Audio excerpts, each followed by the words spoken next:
ప్రభుత్వం ఆపేసిన కంటి వెలుగు పథకాన్ని కొనసాగించాలని సిరిసిల్ల జిల్లాలో ఉచిత కంటి వైద్య శిబిరాలు ఏర్పాటు చేశాము. ఆపరేషన్ అవసరమున్న 171 మందికి ఉచితంగా ఆపరేషన్ చేయించే బాధ్యత నాది. మనం చేస్తున్నది చూసి సోయి వచ్చి ప్రభుత్వం ఈ పథకం మొదలు పెడితే మంచిది. అందుకే నేనేమనుకున్నా అంటే ప్రభుత్వం చేసినా చేయకపోయినా మన రాజన్న సిరిసిల్ల జిల్లా కాడికి మాత్రం ఎవరైనా కొంతమంది తెలిసిన దోస్తులుంటే వాళ్ళని పట్టుకొని మనమన్నా చేయాలని చెప్పి సవేరి బాయ్ సాబ్ను పట్టుకుంటే ఆయన ముందుకొచ్చిండు. తప్పకుండా నేను చేస్తానా, మీకు కావాల్సినదంతా కూడా నేను ఏర్పాటు చేస్తా, వైద్యులను పంపిస్తా, మొత్తం ఏర్పాట్లు చేస్తా అన్నాడు. చెప్పిన మాట ప్రకారమే ఇక మనం అక్కడనో ఇక్కడనో కాదు, మనమే ఏర్పాటు చేసిన మండలం వీర్నపల్లి మండలం, మన ప్రభుత్వంలో గతంలో ఏర్పాటు చేసుకున్న మండలం, ఇక్కడనే చాలు చేయాలని చెప్పి వీర్నపల్లిని చాలు చేసినాం. మరి బ్రహ్మాండంగా 4 రోజులు ఇక్కడ వీర్నపల్లిలో, అక్కడ గర్జనపల్లిలో 2 దగ్గర క్యాంపులు పెట్టిండ్రు. 5,000 మందికి స్క్రీనింగ్ చేసిండ్రు, 5,000 మందికి పరీక్షలు చేసిండ్రు.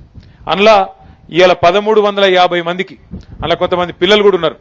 మరి పిల్లలకు కూడా ఏమంది ఎక్కువ చదువుతున్నారో మరి ఎక్కువ ఫోన్ చూస్తున్నారో ఏందో కానీ మొత్తానికి వాళ్ళకు కూడా కంటికి గ్లాసులు అవసరం పడుతున్నాయి, అద్దాలు అవసరం పడుతున్నాయి. 250 మంది పిల్లలు ఉన్నారు. అదేవిధంగా ఒక 1,100 మంది పెద్ద మనుషులు ఉన్నారు. మొత్తం కలిపి 1,371 మందికి ఇవాళ అద్దాలు ఇవ్వబోతా ఉన్నాం.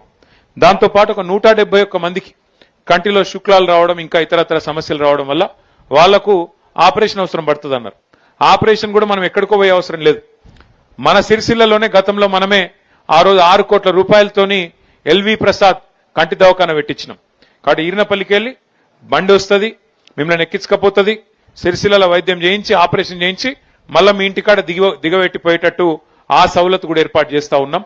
కాబట్టి 171 మంది మీ కంటి ఆపరేషన్లు చేయించే బాధ్యత కూడా నాదే అని చెప్పి కూడా నేను తెలియజేస్తూ ఈ కార్యక్రమం వీర్నపల్లిలో మనం ప్రారంభించుకున్న తర్వాత దీన్ని ఆగన్న చెప్పినట్టు మొత్తం మన నియోజకవర్గంలోని మిగతా 4 మండలాలు మున్సిపాలిటీలో కూడా ఈ కార్యక్రమం చేస్తాం. ఆ తర్వాత పక్కనే ఉన్న వేములవాడ నియోజకవర్గంలో కూడా కార్యక్రమం చేసుకొని మొత్తం రాజన్న సిరిసిల్ల జిల్లా మొత్తం బోయిన్పల్లి కావచ్చు, ఇల్లంతకుంట కావచ్చు, అక్కడ కూడా చేపిద్దాం. జిల్లా మొత్తం మంచిగా చేసుకుంటే అప్పుడన్నా ప్రభుత్వానికి సోయొచ్చి వాళ్ళు మొదలు పెడితే మంచిదే. వాళ్ళకి మొదలు పెట్టి మేం చేస్తాం, ఇక మీరు చేసేది ఏంటి అంటే పర్వాలేదు, ప్రభుత్వం ప్రజల ఖర్చుతో ప్రజల సొమ్ముతో చేస్తా అంటే నాకేం అభ్యంతరం లేదు. కానీ ప్రభుత్వం చేసినా చేయకపోయినా మనం మాత్రం మన నియోజకవర్గంలో మన జిల్లాలో ఈ కార్యక్రమాన్ని దిగ్విజయంగా చేసుకుందాం.